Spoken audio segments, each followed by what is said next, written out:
मर्दों से बना ससुराल। नैना वो देख बाहर, शर्मा जी की पत्नी कैसे उन्हें सुना रही है।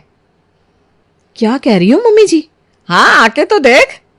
नैना सब्जी काटती हुई रसोई से बालकनी में आकर खड़ी हो जाती है और देखकर कहती है, मम्मी जी अगर इस तरह हमारे घर में हो तो हमारे घर के मर्द तो हमें घर से बाहर ही निकाल दे। अरे बेटा बाहर क्या निकालेंगे, इस तरह से बोलने की हिम्मत कभी हो पाएगी क्या तेरी? बोलने से पहले ही जुबान खींच लेंगे ये। वही तो मम्मी जी, मैं तो आपके बेटे के सामने एक शब्द भी 10 बार सोचकर बोलती हूँ। ये शर्मा आंटी अपने पति को कैसे इतना कुछ बोल रही है? इतने में ही राकेश अपनी कड़क आवाज में कहता है, खाना नहीं बनाना क्या आज? दोनों फ्री होकर बालकनी में लटक रही हो? लगता है काफी फ्री टाइम मिल गया है दोनों को। काम वाली ये सारा काम कर देती है तो दोनों सास बहू बैठी चुगलियां करती रहती है। अंकुश कल से काम वाले को हटा देना। चुगली करने और बालकनी में खड़े रहने से अच्छा है कि दोनों काम करेगी, घर के पैसे भी बचेंगे और इनकी सेहत भी अच्छी रहेगी। राकेश की आवाज सुनकर दोनों सास बहू के तोते उड़ जाते हैं। दोनों बालकनी से अंदर आकर सिर झुकाकर खड़ी हो जाती है। फिर धीरे से अंजना कहती है, काम वाली को हटाने की क्या जरूरत है? वो बहू नाश्ता बना रही थी और मेरी आंखों में कुछ चला गया था तो रोशनी में निकाल रही थी। बहू तू रसोई में जा, इन दोनों को दुकान भी जाना है ना। बस 10 मिनट में खाना लगा रही हूँ। नैना रसोई में चली जाती है और अंजना फिर से राकेश से कहती है, जी आप मेरी बात सुन रहे हो ना? काम वाली को हटा देंगे तो कैसे चलेगा? इन बूढ़ी हड्डियों में अब जान ही कहाँ बची है। और नैना है जो बेचारी दिन भर रसोई में लगी रहती है। ठीक है नहीं हटाऊंगा, लेकिन दोनों सास बहू अब मुझे बालकनी में खड़ी नजर नहीं आनी चाहिए। ठीक है जी। अंजना खुश होकर रसोई में जाकर नैना से कहती है, अरे बहू बहुत मुश्किल से तेरे ससुर जी को काम वाली ना हटाने के लिए मनाया है। अब तू दोनों बाप बेटे के सामने बाहर मत खड़ी होना। हाँ मम्मी जी, पता नहीं दोनों बाप बेटे कैसे हैं, एक जरा हमारे मन का होने नहीं देते। अरे छोड़ना बहू, अब जैसे भी है इन्हें हमें ही झेलना होगा। नैना और अंजना मिलकर नाश्ता लगाती हैं और नाश्ता परोसते वक्त नैना का घूंघट सरक जाता है। नैना घूंघट ठीक करती है, तभी राकेश कहता है, आजकल की लड़कियों से एक पल्लू नहीं संभलता तो घर क्या संभालेगी? ऐसा नहीं है जी, बहू की उम्र ही क्या है, 20 साल की तो है अभी। तुम्हारी शादी तो 15 साल में हो गई थी। बहू का पक्ष लेना बंद करो। नैना एक हाथ से अपना पल्लू और दूसरे हाथ से खाना परोसती है। नाश्ता करके राकेश और अंकुश दुकान चले जाते हैं। दुकान जाने के बाद भी मजाल है कि नैना और अंजना राकेश की मर्जी के बिना कहीं जाकर आ जाए। एक रोज नैना अंजना से कहती है, मम्मी जी बहुत दिनों से पानी पूरी नहीं खाई है, मेरा बहुत मन कर रहा है खाने को। अरे तो घर में बना ले। मम्मी जी घर में वो स्वाद नहीं आता, बाहर चलते ना, पापा जी और आपका बेटा तो दुकान में है ना। अरे इनको पता चल गया कि हम दोनों बाहर गई हैं तो हमारी खैर नहीं। अरे कुछ नहीं पता चलेगा, आप चलो ना मेरे साथ, हम दोनों हर शाम बाजार होकर आएंगे, कम से कम कुछ पल तो अपने हिसाब से जिएंगे। अब ज्यादा मत सोचिए, चलिए ना मम्मी जी। ठीक है तू कहती है तो चलती हूँ। नैना अंजना के साथ शाम के वक्त किसी को भी बिना बताए घूमने चली जाती है। दोनों साथ में अच्छे से खाती पीती हैं और मजे करती है। फिर दोनों घर आ जाती हैं। घर आकर नैना अंजना से कहती है, मम्मी जी आप ना बेकार में इतना डर रही थी, कुछ हुआ क्या? नहीं ना? अरे अभी तो कुछ नहीं हुआ है, आज किसी ने देखा नहीं हमें, बाहर देख लेता तो हम दोनों जाते काम से। अरे मम्मी जी किसको इतना समय है कि हम दोनों को देखेगा, आप रिलैक्स रहो, आज की तरह अब तो हम दोनों रोज जाएंगे शाम को। अंजना भी बहुत दिन के बाद खुश होती है। हमारे यहाँ जहाँ हर घरों में औरतों की चलती है, वहीं अंजना के घर में उसकी या किसी भी औरत की नहीं चलकर बस घर के मर्दों की ही चलती है। आज तो किसी तरह दोनों सास बहू बच जाती हैं, लेकिन अब दोनों रोज शाम को घूमने निकल जाती है। एक रोज जब शाम को नैना और अंजना पानीपुरी के ठेले पर होती है, तभी वहां पर राकेश और अंकुश भी आ जाते हैं। दोनों को देखकर नैना और अंजना के होश उड़ जाते हैं और दोनों चुप्पी साध लेती है। तभी पानीपुरी वाला कहता है, मैडम आप दोनों खा क्यों नहीं रही है, पूड़ियाँ गल रही है। तभी हिचकते हुए धीरे से अंजना कहती है, भैया हमारा हो गया और नहीं लेना। मैडम आप दोनों ने खाया ही कहाँ है? जब आई हो तो खा लो, खाना नहीं था तो तुम दोनों को आना नहीं चाहिए था। नैना और अंजना डर डर कर खाती हैं। नैना का पुचका सरक जाता है। राकेश की आंखें देखकर दोनों सास बहू का खून सूखने लगता है।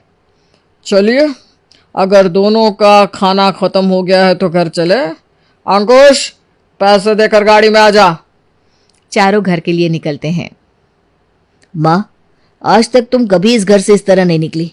यह सब नैना ने ही तुम्हें सिखाया होगा। हमारी इज्जत की फिक्र नहीं है आप दोनों को। बिना गाड़ी के इस तरह घूम रही थी मार्केट में, वो भी इस बारिश के मौसम में। पैर फिसल जाता तो। नाना, तुम में एक जरा बुद्धि नहीं है। नैना ने कुछ नहीं किया है बेटा। अंकुश, घर चल, बातें वहीं होगी। सब चुप्पी साध लेते हैं। घर जाकर राकेश अंजना से कहता है, तुम जो कर रही हो बहुत अच्छा कर रही हो। राकेश बिना खाए पिए ही सो गया। अगले दिन राकेश खुद घर पर ही रुक जाता है और अंकुश को दुकान भेज देता है। मैंने थोड़ी छूट क्या दे दी तुम दोनों को, खुद को घर के मालकिन समझने लगी। तभी नैना के मायके से उसका भाई आता है। अपने भाई को देखकर नैना की खुशी उसकी आंखों में चमकने लगती है। भाई, तुम आए और मुझे बताया भी नहीं। वो दीदी, मैं यहाँ ऑफिस के काम से आ रहा था, सोचा तुमसे मिलता चलूं। तुम जाओगी ना तो मैं भी चलूंगी तुम्हारे साथ। ठीक है, चल लेना, अभी तो मुझे जाने दो। नैना अंजना से कहती है, मम्मी जी, मैं शाम को अपने भाई के साथ मायके चली जाऊं? बहू, इस घर में मेरी कहाँ चलती है। तो अंकुश से ही पूछना, नहीं तो वो बेकार में ही तेरे भाई को इतना सुना देगा। आप सही बोल रही हो। नैना अंकुश को फोन लगाकर कहती है, अंकुश, क्या मैं अपने भाई के साथ मायके चली जाऊं? बहुत दिन हो गए मैं मायके नहीं गई हूँ। अरे अभी जाने की क्या जरूरत है, बाद में चली जाना। चलो अब काम करने दो। अरे जाने दीजिए ना, बहुत याद आ रही है मुझे माँ की।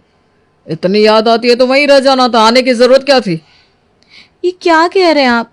ऐसे कैसे मैं वहां रह सकती हूँ? तो फिर चुपचाप से यहीं पड़ी रहो। नैना फूट फूट कर रोने लगती है। मम्मी जी, कब तक ऐसे ही चलेगा? हम औरतें अपना मन कब तक मार कर रहेगी?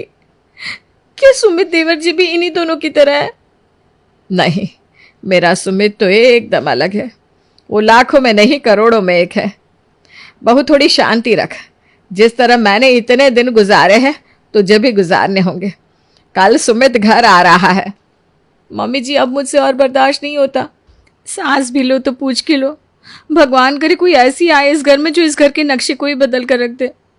मम्मी जी, सुमित की शादी मत करना आप, वरना उसके पीछे जो आएगी ना, उसकी किस्मत भी हमारी तरफ फूट जाएगी। अरे मैं कौन होती हूँ इस घर में कोई फैसला लेने वाली? तुम्हारे पापा जी सुमित के लिए लड़की देख ही रहा है। शाम को हर्ष वापस से नैना के घर उससे मिलने आता है और हॉल में बैठ जाता है। नैना अपने भाई को मिठाइयाँ देने के लिए जोमेटो से ऑर्डर कर देती है। जोमेटो वाला घर आकर फ़ोन करता है। नैना गेट पर उसे खोलने जाती है और मिठाई का डब्बा लेकर आती है और जैसे ही अपने भाई के हाथ में देने लगती है, राकेश कहता है, क्या ये सब? तुमने किससे पूछकर घर में जोमेटो वालों को बुलाया? इस घर में जो आएगा मेरी मर्जी से आएगा। जिस तरह से इसे मंगवाई हो उसी तरह से वापस कर दो। मेहमान को बाहर की नहीं, घर की मिठाई आ जाएगी। जाकर गाजर का हलवा बना कर दे दो अपने भाई को। नैना बिना कुछ कहे रसोई में जाती है और गाजर का हलवा बनाने लगती है। तभी हर्ष आकर कहता है, दीदी, तुम्हारे घर में जैसा चलता है तुम वैसा ही करो ना। इतनी मेहनत मत करो, मैं चलता हूँ, मेरी ट्रेन है। अरे तू रुक जाना भाई, तू भी इन लोगों की तरह करेगा क्या? भगवान किसी लड़की को ऐसा ससुराल ना दे। पर हर्ष उसी वक्त वहां से चला जाता है। अगले दिन सुमित घर आता है। सुमित को देखकर सब खुश हो जाते हैं। बेटा, बहुत दिन हो गए तुझे देखे, अच्छा हुआ तो आ गया, मन खुश हो गया मेरा। हाँ पापा, मुझे भी आप सबकी बहुत याद आ रही थी। मैंने तेरे लिए बहुत पैसे वाले घर की लड़की पसंद की है। इस बार तेरी सगाई करा दूंगा उससे। लड़की? और मेरे लिए? पापा, मैंने शादी कर ली है। आपको किसी लड़की को मेरे लिए देखने की जरूरत नहीं है। कल ही मैं उसे यहाँ बुला रहा हूँ। मैंने सोचा पहले आप सबको बता दूँ, लेकिन मुझे क्या पता था कि मेरे लिए पहले से आप लोगों ने रिश्ता देख रखा है। नैना मन ही मन सोचती है, अच्छा हुआ देवर जी ने अपनी पसंद से शादी कर ली, वरना ये लोग तो फिर किसी लड़की को लेकर आते और उसे अपने हाथों की कठपुतली बना लेते। सुमित नैना और अंजना के पैर छूता है। भाभी, आप अपनी देवरानी से मिलने के लिए उतावली नहीं हो क्या? उसके आने से आपको बहुत मदद हो जाएगी। बेटा, लड़की तो मॉडर्न होगी नहीं? हाँ मम्मी, वो मेरे साथ ही पढ़ी है और साथ ही जॉब कर रही है। तुम दोनों उससे मिलकर बहुत खुश हो जाएंगी। हाँ, हमें तो सबकी खुशी में खुश होना ही पड़ता है बेटा। इधर राकेश अंदर ही अंदर आग बबूला होता रहता है, लेकिन सुमित से कुछ नहीं कह पाता। अगले दिन नायरा सुमित के घर आती है और बहू के आने की खुशी में राकेश को अपनी इज्जत के लिए एक रिसेप्शन देना पड़ता है। रिसेप्शन में जहां नैना और अंजना सर पर पल्लू लिए खड़ी थी, वहीं नायरा बिना पल्लू के स्टेज पर खड़ी हो जाती है और सुमित से बातें करने लगती है। मम्मी जी, नायरा ने तो पल्लू तक नहीं लिया, ऊपर से इस तरह सबके सामने देवर जी से बातें कर रही है। अरे बहू, तू जा नायरा को धीरे धीरे समझा दे, उसे यहाँ के तौर तरीके पता नहीं है ना। जी मम्मी जी। अंजना के कहने से नैना तुरंत स्टेज पर जाकर नायरा को धीरे से कहती है, नायरा, तुम ना माथे पर पल्लू ले लो, वरना पापा जी देख लेंगे तो माहौल बहुत खराब हो जाएगा। क्यों भाभी, मैं कोई पल्लू वल्लू नहीं लेने वाली, मैं भी तो उनकी बेटी की तरह हूँ। अरे तुम समझ नहीं रही हो, इस घर में ना बस मर्दों की चलती है, हम औरतों की नहीं। चलती होगी, लेकिन अब से नहीं। मैं तो कहती हूँ आप और मम्मी जी भी अपना पल्लू हटा दो, हमें भी अपनी मर्जी से खुल के जीने का हक है। नायरा, लगता है देवर जी ने तुम्हें कुछ बताया नहीं है, तुम मेरी बात समझने की कोशिश करो ना। मैं चली डांस करने भाभी, मैं तो कहती हूँ आप भी मुझे ज्वाइन करो, हम मजे करेंगे, जो होगा मैं देख लूंगी। नायरा और सुमित डीजे पर खूब थिरकते हैं। राकेश का तो खून गर्म हो जाता है और वो पार्टी खत्म होते ही नायरा पर चिल्ला कर कहता है, लगता है सारी तमीज मायके में ही रखा है। बहुओं को किस तरह से रहना चाहिए पता नहीं है क्या? सुमित, कैसी लड़की उठाकर ले आया है तू, जिसको ये तक नहीं पता कि 4 लोगों के बीच माथे पर पल्लू रखना जरूरी होता है। तुझे क्या अपनी बीवी को कंट्रोल करना सिखाना होगा? पापा जी, क्यों करूं मैं ऐसे कंट्रोल? इसने क्या ही गलत किया? सबको हक है अपनी जिंदगी जीने का। पापा जी, इज्जत बहू को दबाने में नहीं होती। मेरी जगह आपकी बेटी होती तो क्या आप उसे भी पल्लू में रहने को कहते? तू मुझसे जबानदारी मत कर, समझी? मैं औरतों के मुंह नहीं लगता। सुमित और नायरा अपने कमरे में चले जाते हैं। सुमित, मैंने देखा मम्मी और भाभी पापा जी से बहुत डर के रहती है। पापा जी और भैया को तो सबक सिखाना होगा, खुद को पता नहीं क्या समझते दोनों, जैसे औरतों का कोई वजूद ही नहीं है।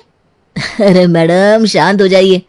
मैंने इसीलिए तो तुमसे शादी की ताकि तुम मेरे घर का तख्ता पलट कर दो, वरना पापा मेरी शादी किसी सीधी सादी भाभी की तरह लड़की से कर देते।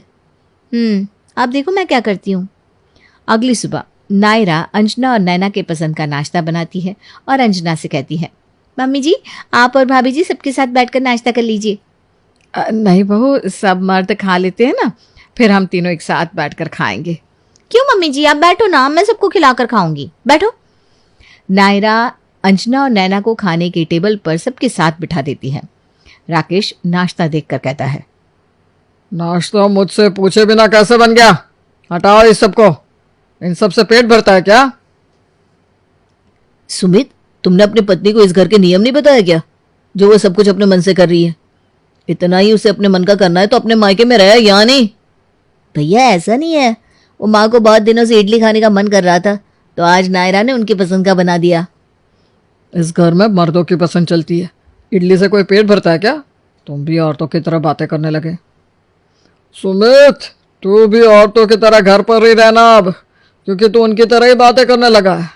चल अंकुश, दुकान का वक्त हो रहा है, आते वक्त सुमित के लिए चूड़ियां भी लेते आना।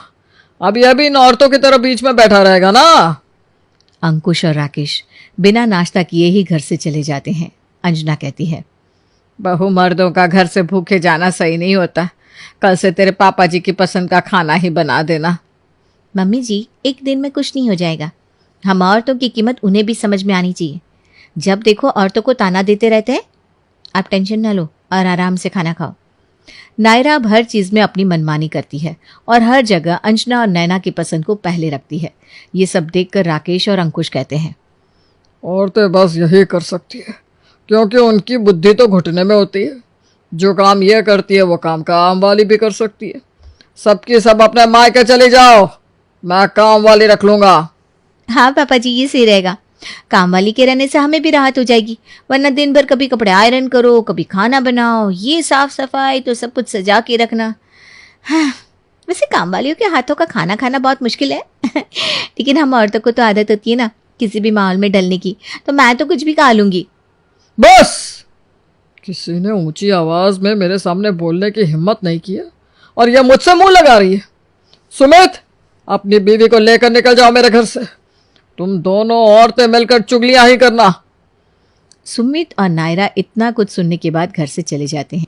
अगले दिन नैना का फोन नायरा को जाता है। वो रोती हुई नायरा से कहती है, नायरा, वो तुम्हारे जेठ जी को जेल लेकर जा रहा है।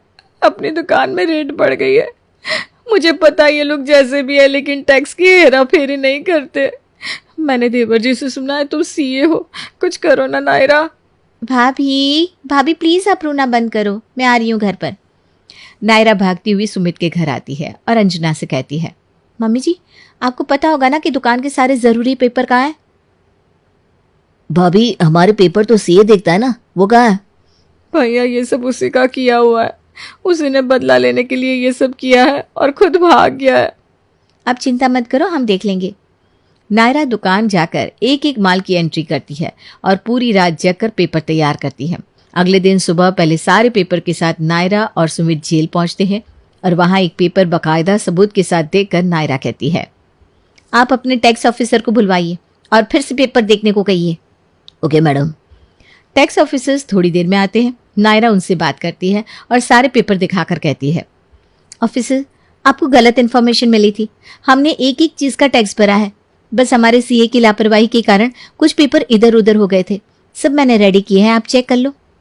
Late me check. Officer paper check करके अंकुश को छोड़ देता है। आप जैसे बहू जिस घर में हो उस घर की किस्मत तो चमकनी है। सब वापस घर चले जाते हैं। राकेश अंजना से कहता है, आज बहुओं और तुम्हारी पसंद से खाना बना लेना। औरतें मर्दों से ज्यादा सहनशील होती है, जिसका हम मर्द गलत फायदा उठाकर उस पर अत्याचार करते हैं, लेकिन फिर भी वही औरत जरूरत पड़ने पर अपने घर वालों के लिए सबसे लड़ जाती है। नायरा बहू ने मेरी आंखें खोल दी। राकेश अंजना को पहली बार गले लगाता है और अब अंजना का घर मर्दों के नहीं औरतों की मर्जी से चलने लगता है। इस वीडियो को लाइक करें, हमारे चैनल को सब्सक्राइब करें और बेल आइकन जरूर प्रेस करें हमारी न्यू वीडियो सबसे पहले देखने के लिए।